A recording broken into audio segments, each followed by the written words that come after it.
We're now in the second last week of September and Parliament's been back in full swing for a couple of weeks now. Lots of things happening here and lots of things in the constituency, and the most important thing I suppose in the constituency has been the saving of the missile range jobs in Benbecula. That's been a fantastic decision by the UK Labour government, trying to make sure that we protect the island's economy, protect those jobs and give those people a future. And that's a campaign we fought hard in, and I'm delighted that the Scottish Secretary Jim Murphy played such an important role in helping get that decision for the island's economy.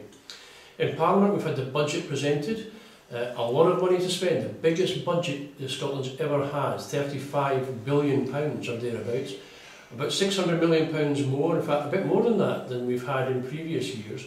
And yet, from all the rhetoric you've heard from the government, you would thought there were £500 million worth of cuts. Well, that isn't the case. It's still tough, it's still tight, but every budget is tough and tight.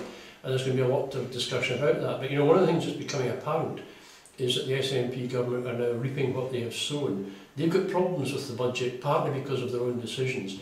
And that puts pressure on agencies like Highlands and Islands Enterprise, which has done a fantastic job for the Highlands over many years. And their budget has been slashed, almost 50% reduction in granting aid for High over the last 2 or 3 years. And that reduces their capacity to support islands like the Western Isles, but also the more remote parts of the Highlands and Islands, and that's a bad thing. So we've been campaigning to try and get the range of cuts and High's budget stopped. The other thing that's happened, and news that was just breaking today, is how the SNP have now finally admitted that they've ditched their policy of 18 class sizes of 18, I should say, in primary 1, 2 and 3. That was a major plank of their election promises, and now it's gone. And they've admitted it's gone by legislating for class sizes of 25, not the 18 that was promised. And that's going to affect schools and teachers and pupils all over the Highlands and Islands. And again, it's something we need to draw to people's attention, that there's yet another broken promise. Other things that are happening, well, we're still continuing to campaign on the Keswick Bridge. We're a huge response to that from people, and we're continuing to press the government about improvements that are needed there to try and stop the queues.